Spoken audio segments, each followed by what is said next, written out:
Kun Radio Mariiti. Radio Marii torbaanitti guyyaa tokko sanbata xinnaa yookiin sabtii sa'a tokko sagantaa afaan Oromoo dabarsu amma jalqaba. Kun Radio Mariiti. Radio Marii sagantaa isaa kana keessatti odeeffannoo adda addaa akkasumallee dhimmoota siyaasaa, hawaasummaa fi aadaa Oromoo irratti gad fageenyaan kan hojjetu miidiyaa walabaati. Kun Radio Mariiti.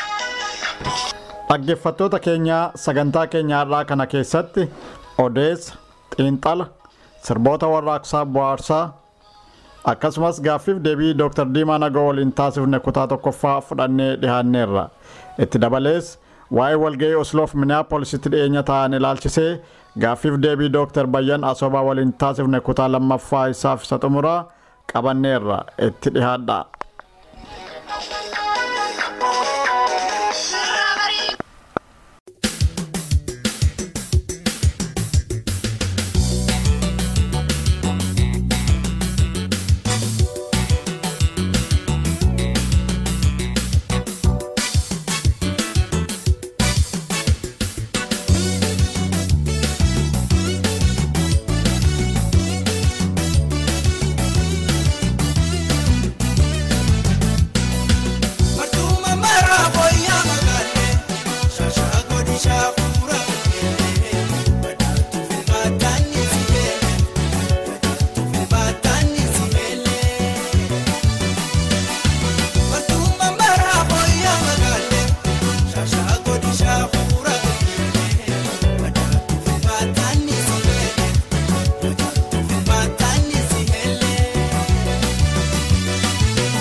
Dhaggeeffattoota keenya kanatti aansee kutaa lammaffaa gaaffiif deebii Dr.Bayyan Asoba waliin taasifne fudhannee dhihaanneerra.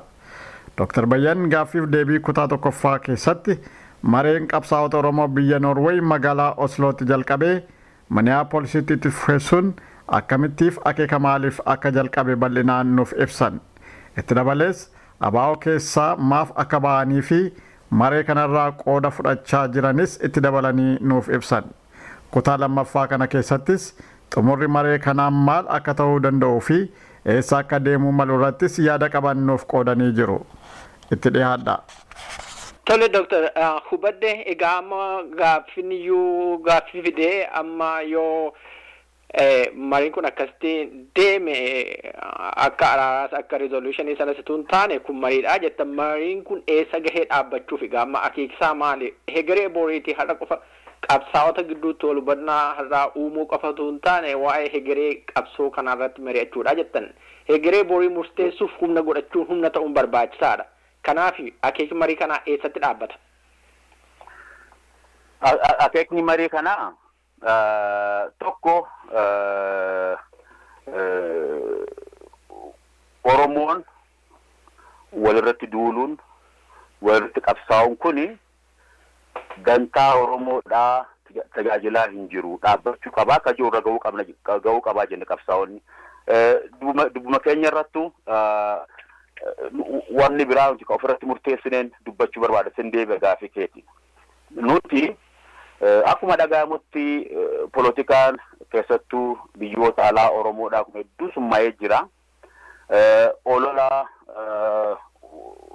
baay'ata olola dharaatu baay'ata nullee marii kana sababa deemsifnuuf odonurraan dhaga'aniyyuu ololli baay'een deemee jira. Ibsa keenya kana odon argin olola baay'ee deemee nuti kana laalchisee waan murteessanii qabnaa akka dhaggeeffattoonni keenya hundi dhaga'an hin barbaada. Akka Oromoonni hundi dhaga'an hin barbaada. Nuti tokko humna bilisummaa Oromootiif hin qabsaa jedhu tokko irratti illee olola geggeessuu hin barbaannu. Namoota tokko isaa ta'anii mirga Oromootiif kabajaa Oromootiif hin qabsaa kan jedhan irratti olola tokko illee geggeessuu hin barbaannu. Kana murteeffannee jirra. Lammaffaa olola nurratti deemuuf illee deebisaa hin laannu. Ololli namoota irrattis nu akka garee waltajjii marii Oromoo irrattis ololli hin deema. Nuti ololli kun abbaa fakkaataa jennaa olola tokkoof illee deebisaa hin laannu. Olola waldiigaa Oromoo kana keessaa qooda hin qabnu. Kan akka hubatamu barbaada. Nurratti illee olola kan ka'oofis deebisaa argachuudha hin deemu. Nuti kan godhuudhaaf murteeffannee waan Oromoodhaaf tola jennee yaannee fi amanne ummata Oromootti qabsaa'ota Oromootti dhiyeessuudhaa fi kan irratti mari'achuudha jechuudha. Eegan kana jedhe booda obboleessa koo mariin kun eessatti nu geessaa jenna. Hir'inoota amma qabnu keessaa nu baasaa jennee abdanna mariin kun. Hir'inoonni qabnu maali? Baroota kurnan lamaan dabran kana walirratti qabsaa'uun dursa taheet qabsoon keenya kun as ga'e. Fuulduroo akkamitti deemuu qabaa gaafii ji'oo irratti rakkatuun hafe. Silaa kan ta'uun irra ture. Qabsaa'onni gochuun kan irra ture.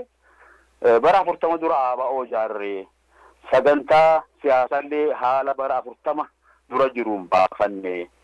Deddeebinillee wawayyeessaa as geenye. Sagantaa siyaasaa keenya wawayyeessaa as geenye. Qabsoo kana keessatti waan argannee qabna. Wanti guddaan ammoo hin argamin jira. Oromoon aangoo siyaasaa biyya isaa irratti hin arganne hin qabanne kana guddaan kan nu hafe kana. Kan ammoo akkamitti deemnaaf jedhee Oromoon silaa mari'ate humnaa fi akeeka xaliila fuuldura nu hafe irratti xiyyaafatu humna ammoo kana barbaachisu jaaruu irratti silaa yeroo fi humna keenya balleessuu irra ture. Kuni hir'ina guddaa qabsoo bilisummaa Oromooti. Nuti mariin kun eessa nu geessaa kan jedhu kanatti nu geessaa jennee abdanna.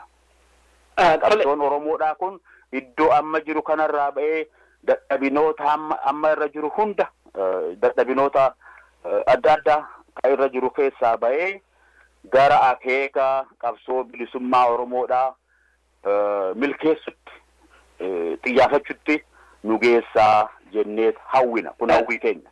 Akka kun ta'uufis hin carraaqna. Tole Dr.Bayyan amma akeekuma kanarratti hojiirra oolchuu isaa irratti garaagarummaan jiraatu malee dhaabolee hedduutu maqaa Oromootiin Oromoo abbaa aangoo taasisuuf qabsaa'aa jira.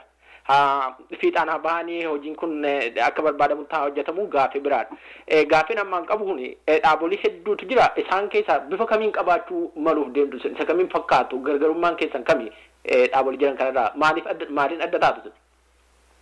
Nuti amma dura jennee of labsee nuti dhaabaa miti gaaffii kana deebisuu hin danda'u. Nuti dhaaba of hin jennee of labsine yoo tarii akkas ta'e gaafa san deebisaa argata guyyaan kuni. Tole egaa yeroo nuti dhaaba jennee of labsine. Haa ta'u garuu akka jettanitti egeree qabsoo uummata Oromoo sana aangoodhaan ga'uudhaan hir'inni jiru amma jaarmiyaa jabaa uummaticha qabseessee aangoo isa ga'uu dhibee jettu. Dhaabolee hedduu jira kan kanaaf qabsaa jiran garuu hojiin sun fiixaan adeemuu dhiisuun waan biraadha. Soo kanaaf qabsoo sanis akka jaarmaatti as bahu qabdanii dheetanii kan kana sin gaafadhe deebii ammatti hin qabu jetteen nan dhiisa yeroo biraaf akka beellama naa galte. Yoo mariin bal'aan Oromoodhaa kun akkitti nu geesse gaafa san deebifna kana obboleessa koo. Tole gaariidha isa akkasitti bulfadha garuu gaaffii tokko hin qaba amma Dr.Bayyan ibsa baasan keessatti walgahii sana irratti nama hedduutu argame keessaawuu warra bu'uurestoota yeroo ABO'n bu'uureffame dhaaba sana bu'uuressanii dabalee miseensota ABO gadaa darbeef amma kana keessaallee nama hedduutu irratti argamee jettu. Dr.Bayyan yoo akkas ta'e jarreen tuni miseensa abaa'uu miti jechuudha har'a. Well, laala marii kanarratti eenyutu argame? Marii kanarratti yooni ganna namoota argamaniitiin si hime nama waggaa 24 irraa nama waggaa 70tti namni argame. Barumsaan yoo fuutee namoota digrii doktorummaa qaban hedduu keessa ture. Diversity Oromootiin yoo fuutee naannawaa Oromoo hundarraa namni achi keessa ture. Amantii hunda qabu achi keessa ture. Dhiirris dubartiinis ture. Muuxannoo qabsootiin yoo fuutee namoota bara 1973 yeroo Jeneraal Taaddasaa Birruun ABO'n akka dhaabbatu yaada yookiin qajeelfama kennanii namoota walgahii duraa sanirratti qooda fudhatee keessa nama 3-4 achi keessa jira. Hoogganummaa dhaabaa keessatti illee namoonni koroota ABO heddurraa qooda fudhatan keessa jiru. Dubbachuu barbaachise namni kora ABO tokkoffaas dura taatee geggeessachirra ture. Kora ABO lammaffaas dura geggeessachi keessa ture. Anis kora ABO sadaffaa haraatu filamee geggeessachirra ture. Obboleen Coolataa kanii itti aanaa Haji Duree ABO ture. Achirraa hirmaatee jira. Nama ayya achirraa hirmaate.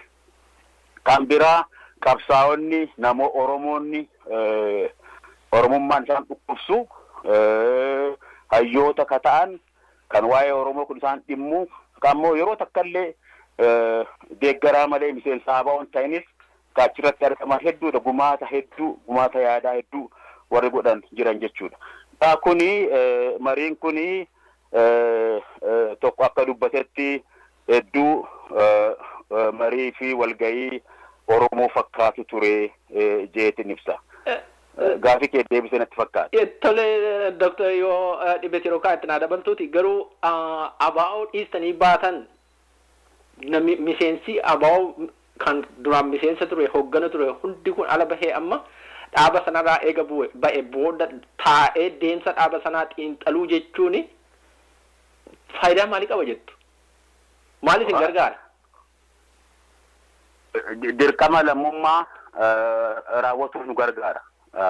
Dirqama lammummaati nuti mirga keenyaafis qabsoofna, mirga saba keenyaafis qabsoofna. Akkatti mari'achuun dirqama lammummaa guutuudha. Miseensa ABO ta'uunis hoogganaa ABO ta'uunis kanarraa alatti natti mul'atu kanuma natti fakkaata. Kanaaf Dr. amma yeroo yoo meettani walgahiin kun inni ta'an yoo meedeessa taatan? Walgahiin fakkaataan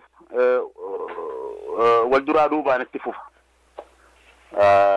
Jedheen jira walgahiin itti aanu yoom eessatti ta'a ka jedhu dubbachuu nama na rakkisa. Garuu akeekuma keenya himuu barbaada. Tole gaaffii akeekni keenya walgahii kana babal'isuudha. Oromoo hunda hirmaachisuudha. Alatti akka hafu kan barbaannu hin jiru. Warri har'a jaarmota adda addaa qabanis kan jaarmota adda addaa hooggananis yoo dhugumatti har'a Oromoon mari'achuun mari'annee haala keessa jirru xiinxallee akkaataa itti fuuldura deemuu qabnu marii murteessinee deemuun barbaachisaadha. Gargar fofottoquun gargar ba'uun nuuf faayidaa qabsoo keenyaaf fide hin jiru. Haa mari'annu waa'ee mana keenyaa, waa'ee qabsoo keenyaa, waa'ee hegeree biyyaaf uummata keenyaa haa mari'annu kan jedhu hundi hawwii gaariin marii kanarraa hirmaatuu danda'a jenneeti amannaa banaadha. Tole Dr. amma kan walgahii kana qopheesse qaama tokko ture jettan kan Osloof ka Minisootaa kanas kan qopheesse qaamuma kanatu addunyaa hunda irratti qopheessa moo lookaal chaaptarii qabdu isin kan iddoo iddootti bakka bu'ee qopheessu? Kun gaaffii gaarii. Qaamni kuni kan initiatiivii kana yaada kanaan lafaa ka'ee akka marii kana qindeessuu itti fufu walga'iileen lamaan Osloo fi Minnesota keessatti itti walii galanii jiranii. Kana qofaa miti akka murtaa'etti hirmaattonni walga'ii lamaan kanarraa qooda fudhatan hundinuu bakka jiranitti marii kana caalatti babal'atee akka deemuu gochuudhaaf dirqama ofirra ka'aniiti walga'ii raawwate. So bakka qabsaa'onni walga'ii kanarraa hirmaatan jiran hundatti mariin fakkaataan bakka hundatti deema jechuudha. Bakka amma dura mariin hin ga'initti geessisuu irratti immoo koreen qindeessuun marii kanaa saganteeffatteetti hojii itti fuftii jechuudha. Tolega Dr.Bayyan haala biroon kana itti fufnee gara fuulduraatti akka walitti deemnu abdii qabnaa har'aaf asirratti raawwannaa hedduu galatoomaa itti milkaa'aa jenna. Hedduu galatoomaa waa tokko duwwaan jechuu barbaade dhaamsa dhumaa jedha. Marii kana Oromoonni deemsaa jirru hawwii gaariin saba teenyaaf jenneet marii kana jalqabne. Marii kana namuu irraa hirmaatee akka hubatu barbaanna. Mariin kuni Oromoo humneessuudha. Rakkoo keessa jirru keessaa baanee Oromoon humnoofnee mirgoota nu hafan falmannee akka argannu dandeessisuudha akeekni isaa. Kanaaf akka malees beekaas ta'e wallaalaan nu hubachuu nu ibsuun sirriin ta'uu yaada jiruun dabarsuu barbaada. Lammata Oromoonni hundi kan nu dhaggeeffatan yeroo mariin kun naannoo keessanitti qindaa'ee qophaa'ee ta'u irraa hirmaadhaa yaada keessan ibsadha. Nuti warri marii kana qindeessine jalqabaan gaafa akeekana jalqabnu waan jenne qabna. Marii geggeessinu kuni akeekni marii kana keessaa kuni kan Oromoon itti amanee fudhate ta'uu qaba. Oromoon hin barbaanne yaada kanallee hin gannaa hin dhiifnaa jennee deemne jechuudha.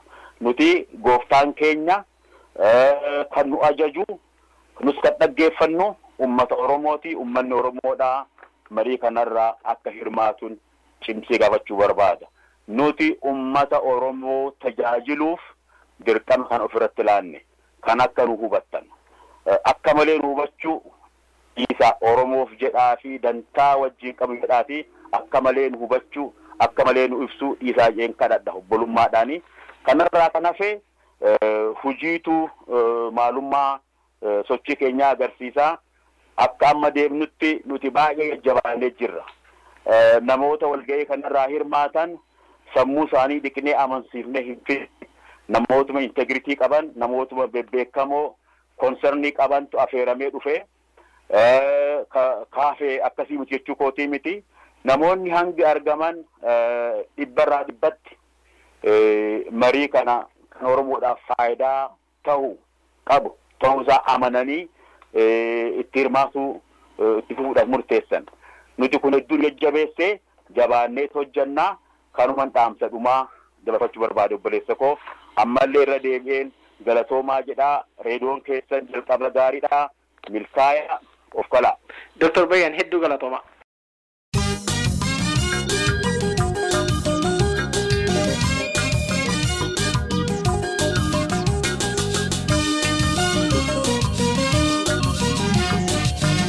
Narrabati tamu, afala garati tamu, afala garati. Wal argana tatu tamu, bali ruberati tamu, bali ruberati. Somni wan fayyadu tamu, nallensa sobini tamu, nallensa sobini.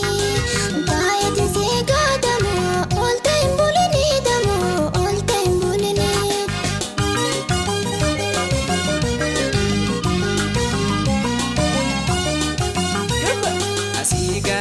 Tanarge kita jokorsa kita jokorsa nasika wali galle waraho entu nurra gorsa Ekiti lagagama namante sisuhir rekesa namante sisuhir rekesa garanja late dabe alka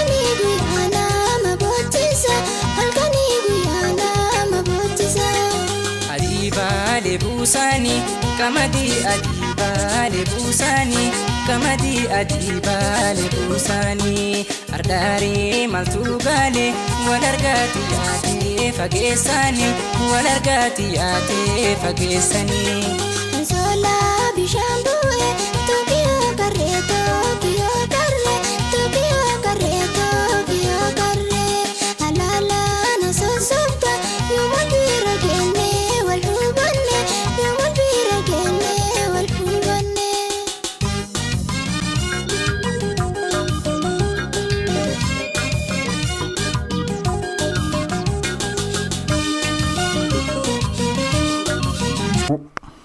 Safuun aadaa Oromoo keessatti meeshaa taliiga uummataa isa guddaadha.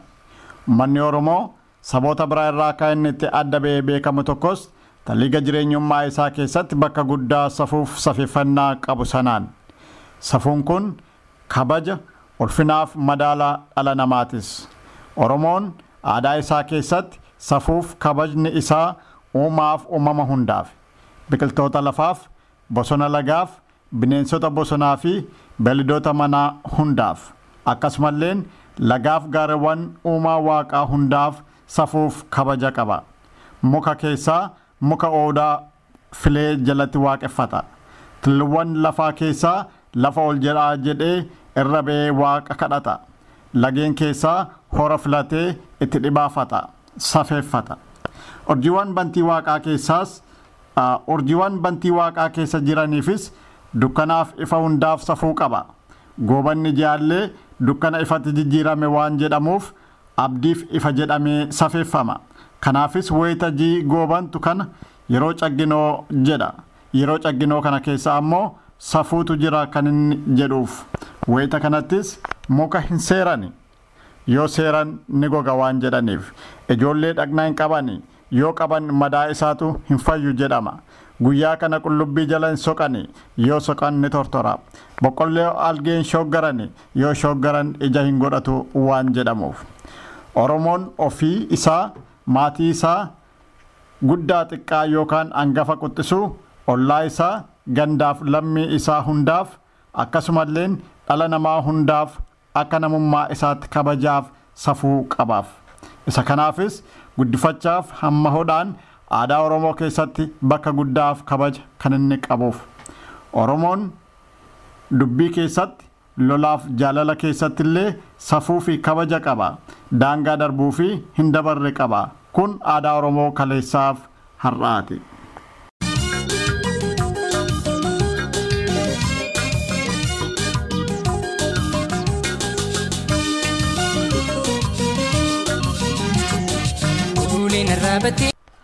Har'a garuu kabajniif safuun namummaa hawaasa keenyaa keessaa kan qaqallachaa jiru fakkaata. Keessumaa hawaasa keenya biyya ambaa sanuu kanneen biyya qaroomee fi kabajniif safuun keessatti dagaage keessa kanneen jiraatan biratti. Kana hunda waa malee hin kaafne. Kana hunda akka kaafnuuf kan nu kakaasan keessaa marsaalee intarneetii hawaasni keenya irratti maree gaggeessan tokko tokko irratti duula maqaa xureessiif olola hundee hin qabne qabsaa'ota hayyootaaf maanguddoota Oromoo hunda irratti gaggeeffamaa jirutu aadaaf safuu keenya keessa deebinee akka ilaallu nu dirqe. Waan kana irratti waa jechuu barbaachisaa ta'uu isaa itti amanuunis safuu aadaa keenyaa wal yaadachiisuu barbaanne. Karaa sareen saaqxe waraaboon seenaa akkuma jedhamu har'a wal hubannaa xixiqqaa yookaan wal dhabdee adda addaa mooraa qabsoo bilisummaa Oromoo keessatti uumamee jiruunii fi haala kana nagaan furuudhaaf yaaliin ta'e fashaluu isaatti dhimma ba'uun karaa olola hamaa namoonni egeree qabsoo fi saba kanaa hin yaanne bananiin farreen qabsoo Oromoo hundi ergamtoota wayyaanee dabalatee qaawwaa sana bal'isuun har'a afaan faajjii guddaan mooraa qabsoo bilisummaa Oromoo kana keessatti uumameetu jira. Qabsaa'onni Oromoo deebi'anii akka wal hin qabanne mooraan qabsoo bilisummaa Oromoo keessatti nagaaf araarri bu'ee Oromoon walii isaa dhiisee diina isaa irratti akka hin bobbaane gochuuf halkaniif guyyaa boqonnaa tokko malee hojjechaa jiru. Garuu kan nama gaddisiisu qabsaa'otaa fi hogganoota qabsoo bilisummaa Oromoo kan ofiin jedhan tokko tokkos olola kana keessatti qooda fudhachuun marsaalee intarneetii adda addaa irratti gumaacha isaan diigumsa kanaaf gochaa jiranidha.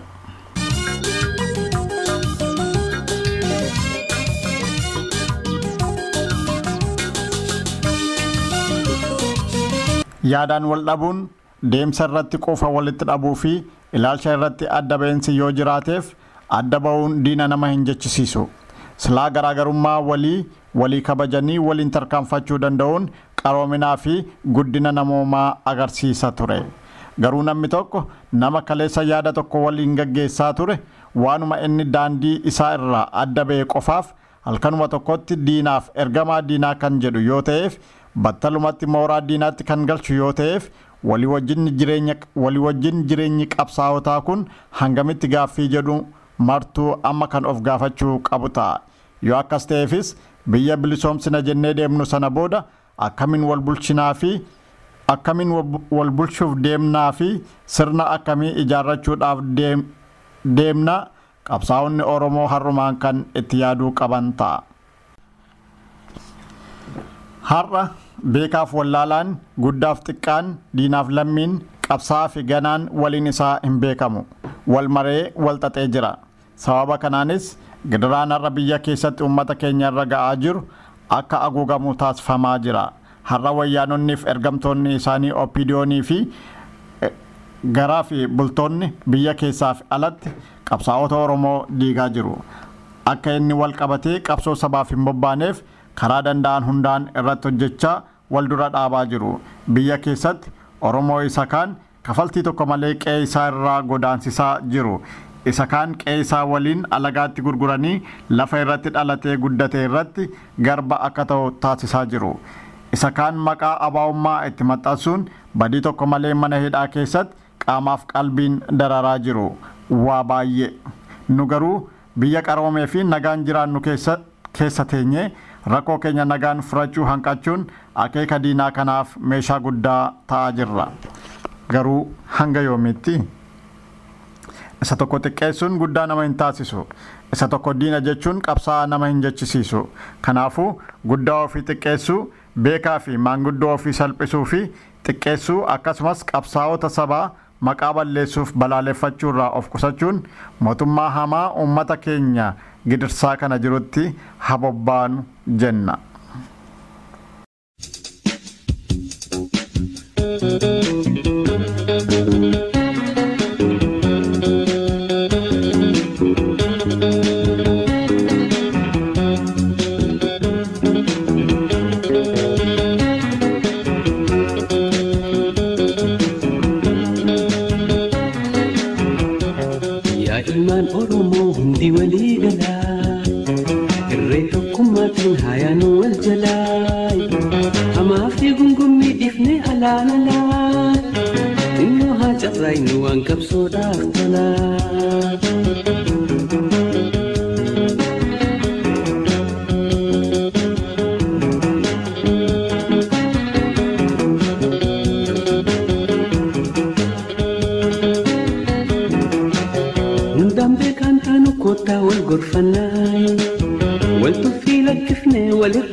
Gargar faffacaanee diinaatu santaanu irree tokkummaatiin gamtaan haa jaarannu yaa ilmaan Oromoo hundi walii galaa irree tokkummaatiin haa yaannu wal jalaa hamaa fi gungummii dhifnee alaan alaa xinnoo haa carraaynu waan qabsoodhaaf tolaa.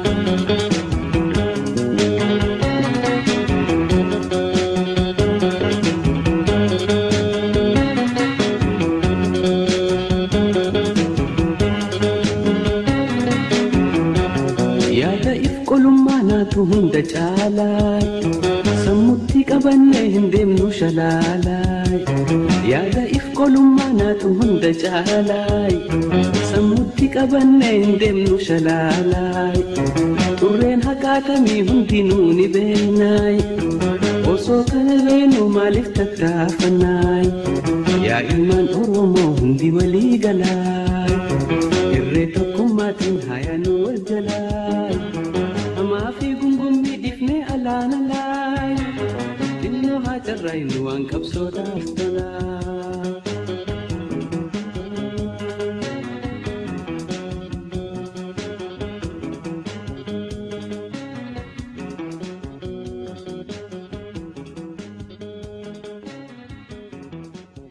Dhaggeeffattoota keenya kanatti aansinee gaaffiif deebii Dr.Diimaa Nogoo waliin goone dhiheessina.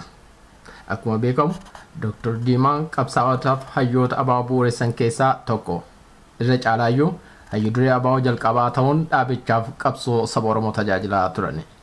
Hayyu durummaan booddas dirqama adda addaatti bobba'uun hojjechaa turan.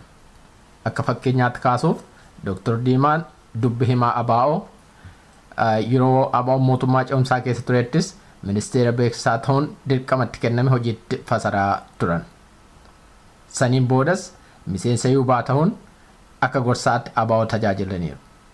Dhiheenya kana walgahii egeree qabsoo Oromoo irratti mari'atu tokko Osloof Minneapolis ta'ee ture. Walgahii Osloof Minneapolis ta'e kana irratti kanneen qaamaan hirmaatan keessaa Dr.Diimaan tokko. Raadiyoon Marii waa'ee walgahii kanaaf dhimma qabsoo bilisummaa Oromoo waliigalaa irratti Dr.Diimaa waliin gaaffiif deebii godhe qabatee dhihaateera. Itti dhihaadhaa. Gungummi dhifnee alaana laay xinnoo haa carraayin waan qabsootaaf tolaa.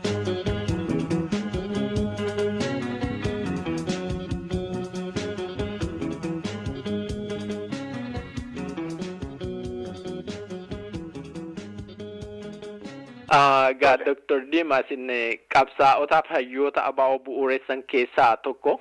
Irra caalaayyuu hayyu duree abaaboo jalqabaa ta'uun dhaabichaaf qabsoo saba Oromoo tajaajilaa turtan. Hayyu durummaa sana booddas dirqama adda addaatti bobbaatanii hojjetaa turtan. Fakkeenyaaf dubbi himaa abaaboo ta'uuf yeroo abaaboon immoo mootummaa ce'umsaa keessa tures ministeera beeksisaa ta'uun. Sana booddas akka yuubaatti gorsa laataa turtan. Kanumaa jalqaba maaltu sin kakaase qabsoo sanatti akka dabalamtaniif? Ani ijoollummaatti kanin qabsoo kanatti seene mana barnootaa utuun jiruuti kanin itti seene. Yeroon ani gara mana barnootaa sadarkaa lammaffaa fixaa jiru keessaa sochii garagaraatu ture maqaa Oromootiin. Magaalaa keessa sochii waldaa Maccaa fi Tuulamaa kutaa adda addaas gahee ture. Baadiyyaa keessa immoo karaa kibbaa biyya keenyaa kanaaf fincila garagaraatu deemaa ture. Kun hundinuu keessattuu mana barnootaa keessatti in odeeffama. Akkuma oduu kana immoo dhageenyeen barattoonnis dubbii kanarratti mari'achuu waa'ee Oromummaa irratti Oromoon uummata bal'aa uummata guddaa biyya sana handhuura biyya Itoophiyaa jedhamtu sana keessa qubatu ta'ee utuu jiru mirga politikaa kan hin qabnee fi mootummaa sana keessatti qoodni inni qabu baay'ee murtaa'aa ta'uunii fi dabalees ammoo hirmaannaa dhumtii inni qabaachaa ture. Fakkeenyaaf ani yeroon magaalaa Finfinnee dhufu yuunivarsiitii Finfinnee seenuudhaafi yuunivarsiitii sana keessa namni Oromoo baay'ee muraasa ture.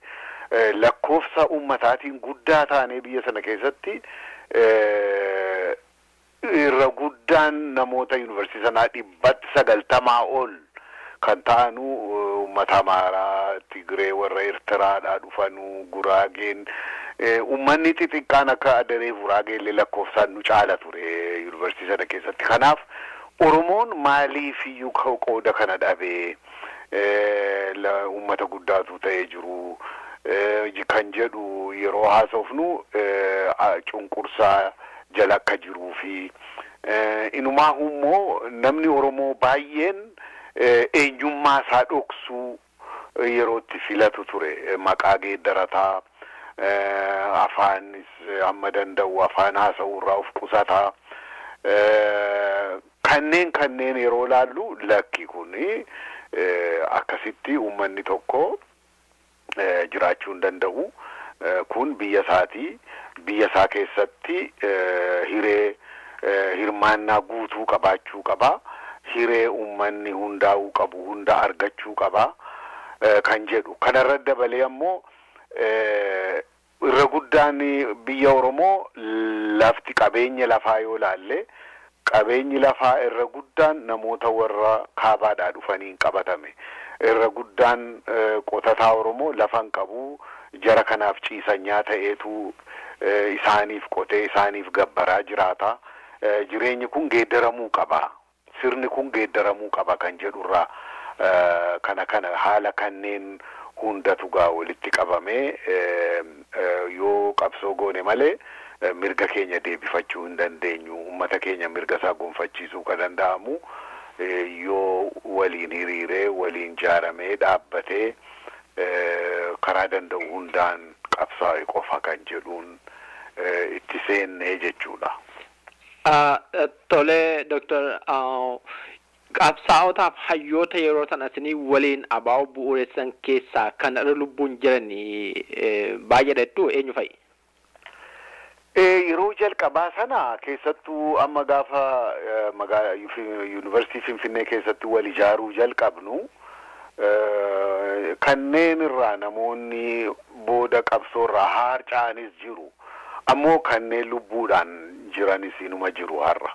Isa booda immoo keessattuu erga waldaan Maccaa fi Tuulamaa dhorkame booda miseensonni gariinis hidhamanii kaan itti murame booda warri hafan lafa jala socho'uu jalqaban. Warra lafa jala socho'u kanaa wajjin walitti dhufneetu maayyii irratti humni adda bilisummaa Oromoo ijaaruuf milkaa'e bara 73tti kan wal gahee qaama qindeessituu waaltaa kan jedhamuun walitti dhufeetu sochii garagaraa maqaa Oromoon deemsisaa jiru kana hunda walitti qindeesse jaarmiyaan politikaa tokko akka ijaaramuu fi bu'uura kan buuse koree kanaa jechuu dandeenya. Koree kana namni dura walitti qabee Jaallee Baaruu Tumsaati. Koree kana keessatti namoota hammataman keessaa kaniin yaadadhu garii dagachuu nan mala. Kanneen qabsoo irratti wareegaman kan akka Magarsaa Bariifaatu keessa turanii namoota lubbuun jiran keessaas Leencoo Lataa, Biyyuu Galataa fi Addisuu Bayyanaa nama jedhamu tokko kan booda qabsoo biraa seenee fi ani immoo barattoota yuunivarsiitii keessaa qaama kana keessatti kan hirmaate tokko ana ture jechuudha.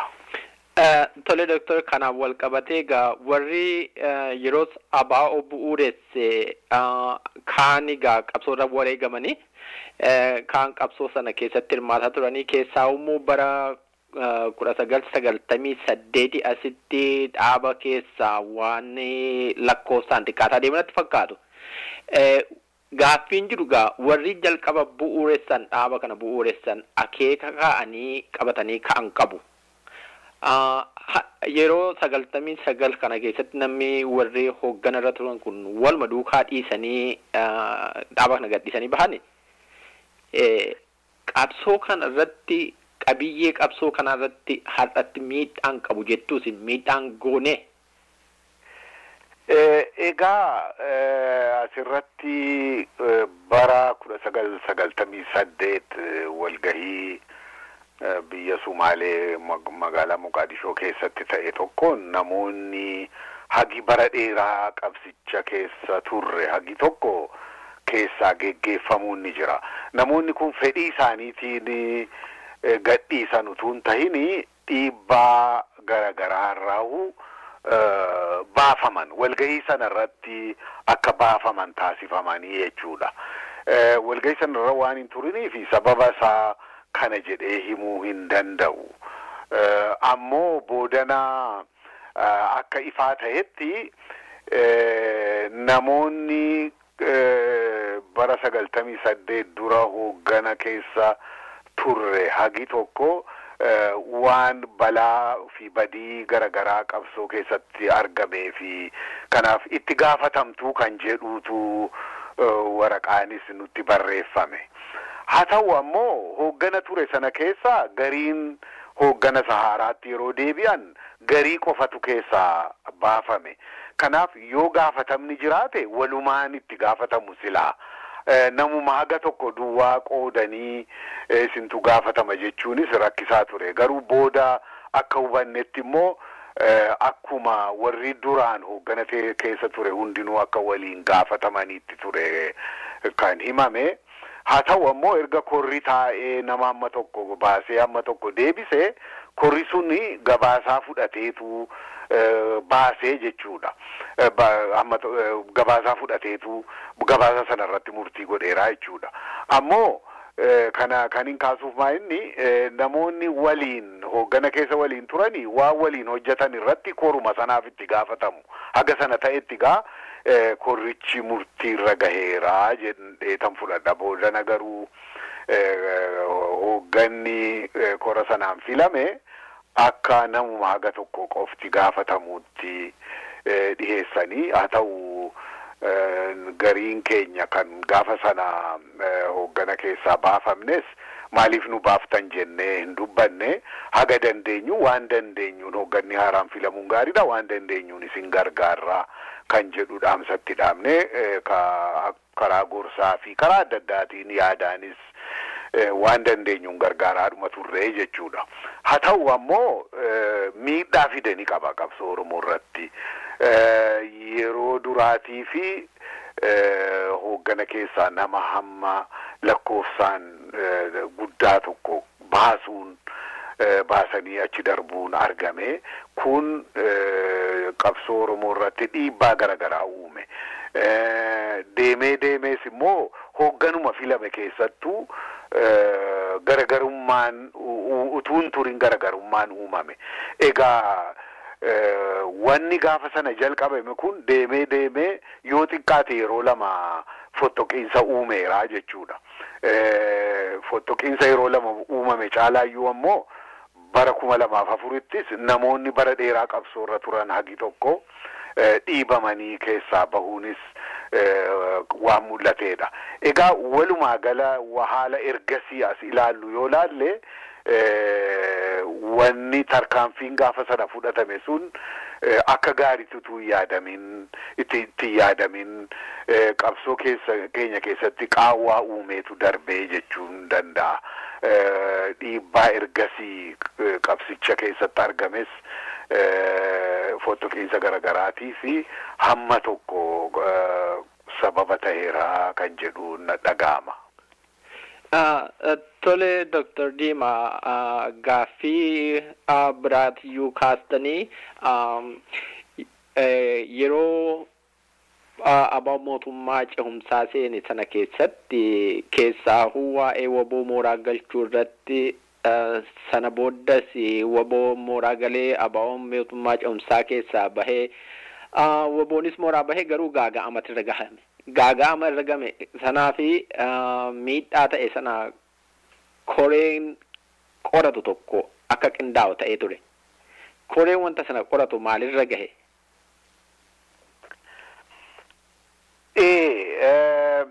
Bara mootummaa cehumsaati keessaa erga baanee booda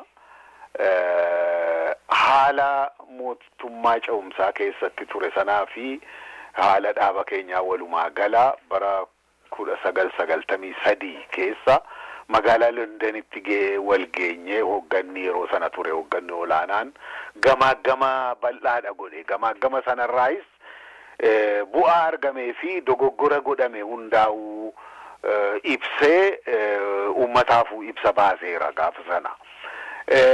Akkasumas waan keessattuu faca'iinsa humna waraanaa irra gahe maaltu haala sana fide haalli sun akka qoratamu kan jedhu hoogganaa ala qaama ta'een akka qoratamu hayyuu duree gaafas turee fi yaadii dhihaatee fi namoonni illee maqaa dhadhahamanii turan. Garuu koreen sun utuu dhaabbatin hafee qormaanni sunis hin godhamne jechuudha. Maaliif akka harkifate gara tokkoon koree sana dhaabuu maaliif akka hanqate amma beekuu hin danda'u waan dhugaatti. Tolega eega waa'ee mootummaa ce'umsaa seenneeti waanuma yeroo sana ta'e gaaffii yeroo sana laallatu waluma duukaa qabnee laallaati gaaffiin isaa waliin wal qabatee deemu kan gaafatamu tokkoffaa abaa'oon loltuu TPLF akka loltuu biyyaatti fudhachuu dogoggora cimaadhaa jedhu kaan immoo ka ta'e filmaata biyyoolessaa sana ka aanaas ta'e ka kutaa gadaanaatti ta'uuf ture sana keessaa dhiisanii bahuun dogoggoraa jedhu sanatti miti ilaaltu. Egaa kana ilaaluun ka barbaachisu haala akkamiitiin addi bilisummaa Oromoo haala akkamiitiin mootummaa ce'umsaa sana seeneedha. Gaafa mootummaa ce'umsaa seenuu dhaabni keenya gara tokkoon laafina guddaa qaba ture. Humnuma yeroo sana qabuttu gahaatti dhimma itti bahuu dadhabuu fi biyya Oromoo keessaa lafa irra wayyaa waan harkaa qabu caalaa qabachuu dadhabuurraayi filmaanni yeroo sana ture mootummaan dargii kufuu wajjin haga dandeenyu karaa politikaatiin qabsoo ammaa goone kana ti mirga tokko irratti argamsiisuu qabna kan jedhu mootummaa ce'umsaa seename. Kanaaf mootummaa ce'umsaa sana yeroo seennu wayyaba biyya Oromoo wayyaaneetu ofirkaa qabaa jechuudha. Humni adda bilisummaa Oromoo lafoota murtaa'oo ta'an karaa bahaa fi karaa dhihaa tiin lafoota haga tokko ofirkaa qaba ture jechuudha. Lakkoofsa namaatiinis meeshaadhaanis waa hundaanuu humni wayyaaneef shaabiyaa gaaf sana walumaan socho'u turanii hedduu guddaa ture. Sanarrattis dabalee gaa waraana dargii diigame hunda mooraatti naqanii kaampii waraanaa mootummaa hunda of harkatti galfatanii turanii jechuudha. Mootummaan ce'umsaa dhaabbachuu dura'uu yoo xiqqaate ji'a tokkoof humni wayyaanee mootummaa yeroo kan jedhu mootummaa yeroo biyya Itoophiyaa kan jedhu dhaabanii ji'a tokko keessatti waa hedduu hojjetani. Waan isaan hojjetan sana keessaa tokko waraana mootummaa sun diiguu, humna tikaa biyyaa diiguu, humna poolisii diiguu, paartii gaafas ture hunda diiguu, seeraa ala gochuu ture jechuudha. Kanneen hundi erga ta'anii booda kan mootummaa ce'umsaa seenne jechuudha. Mootummaa ce'umsaa keessatti ammoo haga danda'amu waraanni biyyaa kan politikaa irratti hin hundeeffamin kan humnoota politikaa hundaafuu walqixa ta'e kan tokkoof iyyuu hin baabsine akka ijaaramu dhiibbaa garaagaraa gochaa turre jechuudha. Kanaanis mana maree gaafa sana ijaarame jalatti koree ittisa biyyaa kan jedhu dhaabbatee koreen sun kan adda bilisummaa Oromoo fi humnoonni waraana qaban hundi keessatti hirmaatan garuu ka dursaa ture humna wayyaanee nama ajajaa turetu koree sana dursaa ture.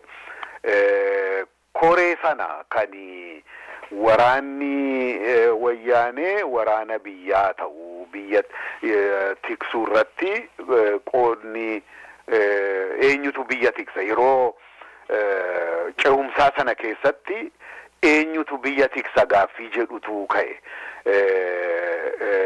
Waraanni dhaabbataan utuun ijaaramin dura. Egaa humna wayyaa isaantu qaba. Aga kana ta'etti keessattuu waan alarraa biyyatti aggaamatamu irratti biyya tiksuun qooda isaanii haa ta'u kan jedhu akka sanatti murtaa'e na fakkaata. Kanaaf yeroo murtiin sun godhamu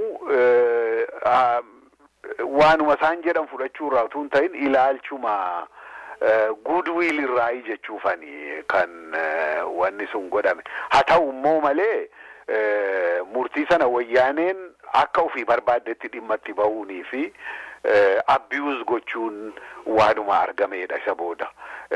Waraanni seeraa nuyi inni kaan seeraa ala akka jechuu tokko. Ammoo silaayyuu waraanni wayyaanee lakkoofsaanis wayyaba amma ta'etti kaampiilee fi sirna waraanaa mootummaa darbee hunda erga dhuunfate sun murtiin sun godhamuu baatus godhamus humnaan biyya dhuunfachuun isaa waanuma hin hafne ture jechuudha. Tole kanaan wal qabatee yeroo sanatti yeroo waraana mooraa galchuus ta'e mootummaa ce'umsaa sana filmaata sana dhiisanii bahuu irratti mootummaa ce'umsaa keessaa akka bahamuuf wayyaanee dhiibbaa godhe garuu filmaata biyyoolessaa sana dhiisuu irratti hoogganni ABO irratti mari'atee karaa kana nu baasa jedheeti murteesse moo attamitti murteen sun ta'e jettu? Mootummaa ce'umsaa erga seenne irraa jalqabee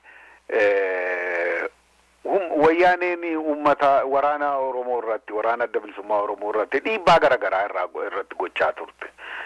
Miseensota keenya bakka gariitti hoogganni dhaaba keenya utuu nafi bakka gariitti dhuu bakka kaanitti ajjeesuu akkuma nuyi afuura baafanneetuma teenyee uummata keenya ni ijaarre gochuu waan garaagaraa hojjechaa turte.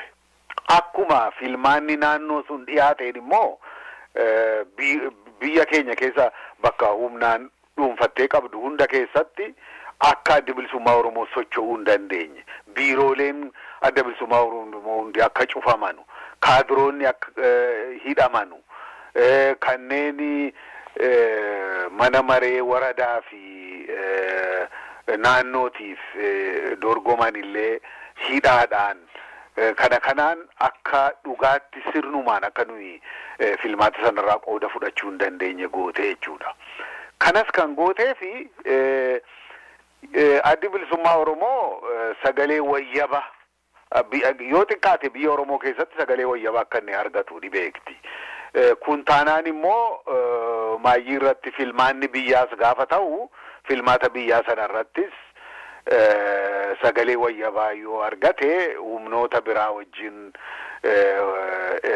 aangoo wayyaanee jalaa xiqqeessuu akka danda'u waan hubatteef yeroodhaan dhabamsiisuu barbaadde humna adda bilisummaa Oromoo yeroodhaan dhabamsiisuu. Kanaafuu erga filmaata sana keessatti uummanni Oromoo fedhii guutuudhaan mirga guutuudhaan bilisummaadhaan qooda hin fudhanne ofumaa fakkeessaadhaaf filmaata sana keessatti qooda fudhachuun gatii hin qabu kan jedhurraa filmaata sana keessaa bahuu keenya murteeffanne jechuudha.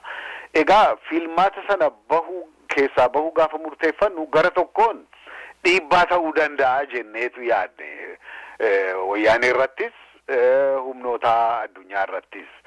Ammoo wayyaaneen nuti bahuu gara tokkoon akkuma fakkeessaaf nu barbaadde malee akka qooda fudhannu akka nuyi marcuma argannu sin barbaaddu turte. Kanarraa kan ka'e nuti bahuu sana isin inumaa aangoo see caalaatti gadi jabeeffachuu fi konsoldeet godhachuudhaaf waan isee gargaarutti waan fudhatteef egaa erga filmaata keessatti qooda fudhanne mootummaa keessaas bahaa gadi dhiisaa deemaa kan jedhu nurratti murteessitee nu hiraarsuutu jalqabde.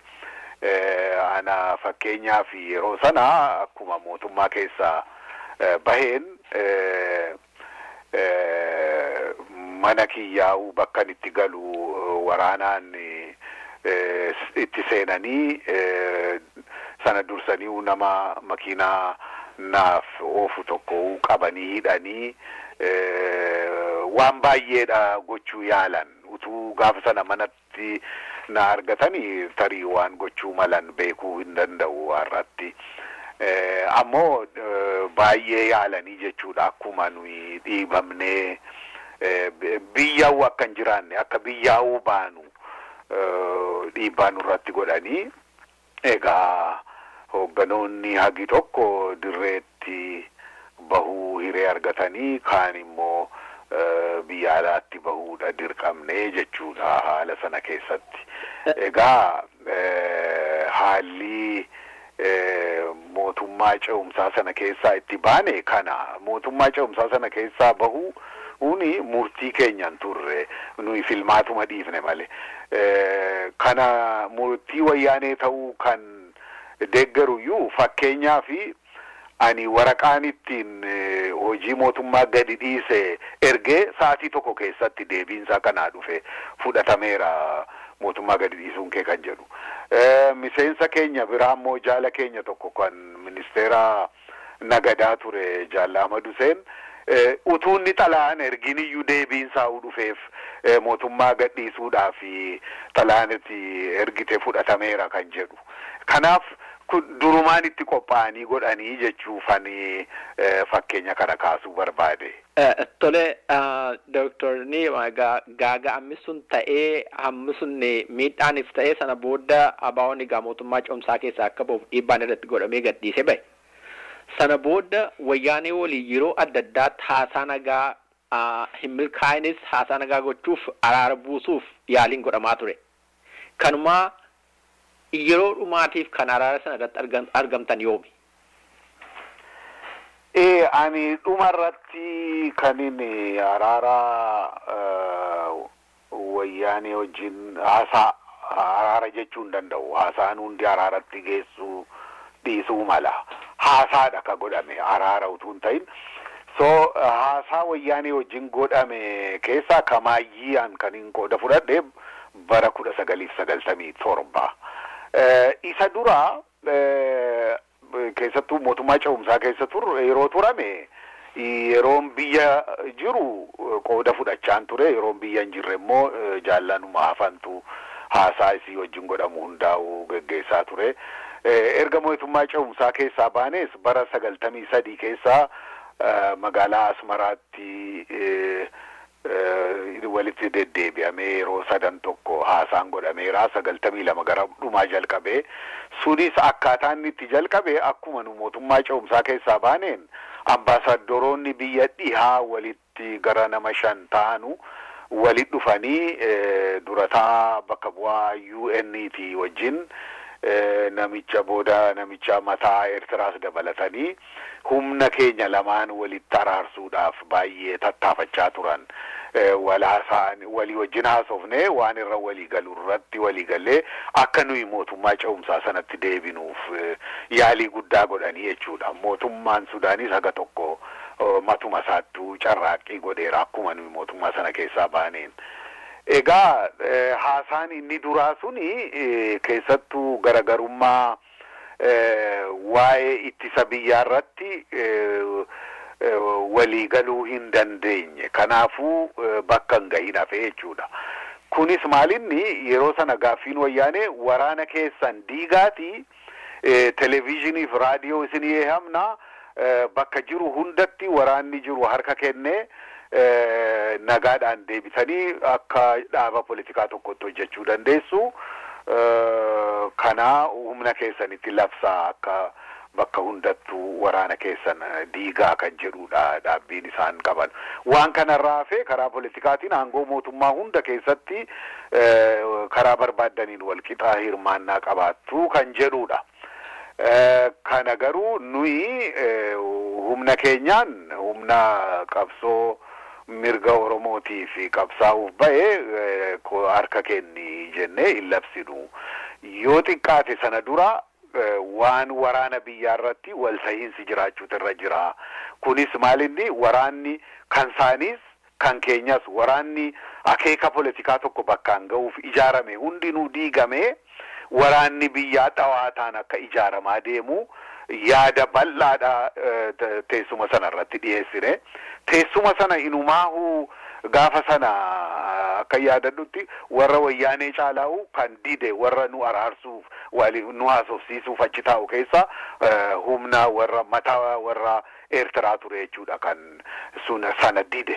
Sun hin ta'u akka sanatti hin danda'amu kan jedhuudhaan didame. Egaa haasaan sun bakka hin gahin hafe jechuudha. Sana booda ani yeroo lama kan hin haasaa mootummaa wayyaanee wajjin godhame irratti hirmaadhe. Kunis tokko Waashingtanitti bara 1995 mootummaan Ameerikaanii koree tokko dhaabee ture, Congressional Task Force on Ethiopia kan jedhu Koongresii biyya Ameerikaa fi State Departmentii fi kanneen kana fakkaatu tanu keessaa namoota bahan koomishinii tokko dhaabeetu koomishiniin sun adda bilisummaa Oromoo fi wayyaanee akkasumas immoo humnoota gaafa sana sosocho'aa turan keessaa warra akka Mallaa Amaaraa Hizbi Dirijjit jedhamanuu fi warra Kibbaa Itoophiyaa akkasumas immoo humna biraa tokkosee humna afurii gaafa sana kan taraa darabeedhaan boodas immoo haga White House-ittuu dhaqnee haasofneerra. Mootummaan Ameerikaanis haga danda'u akka humnoonni mootummaa wayyaanee morman kun hundinuu biyya sirna politikaa keessa deebi'anii filmaata 95 keessa wayyaaneen gochuuf qophoofte sana keessatti akka hirmaatan ture fedhiin mootummaa Ameerikaanii garuu gama keenyaan filmaata sana keessatti hirmaachuudhaaf yoo xiqqaate minimum conditions wanni guutamuu qaban ni jiru. Tokkoffaa dhaabbatoonni biyyaa hundinuu waraanni tikni biyyaa manni seeraa wanni kana fakkaatu hundaaf kan hin baabsine nama paartii hundaafuu jaarmota politikaa hundaafuu walqixa ka hojjetu hamma lafa bakka hin jiraatinitti sana keessatti hirmaachuu hin dandeenyu. Lammaffaa heera biyyaa tumame sanas nuyi keessaa qooda hin qabnu turre. Hamma nuyi keessaa qooda hin qabaatinitti heera biyyaa paartiin tokkichi ofiisaatii akka barbaadetti baasee keenya jennee fudhannee sana jalatti filmaata keessatti hirmaachuu hin dandeenyu kan jedhuun iyyuu yoo jarri kana guutuuf qophii ta'an qooda fudhanna.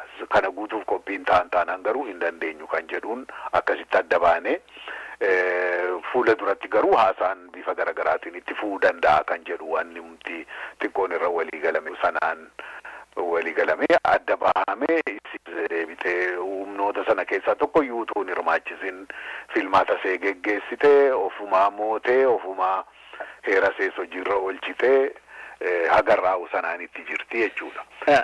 Dhaggeeffattoota keenya itti fufiinsa gaaffiif deebii kanaa sagantaa keenya itti aanu keessatti fudhannee dhiyaanna.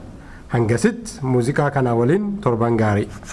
Gungummi dhifnee alaana laay xinnoo haa carraayinu waan qabsootaaf tolaa.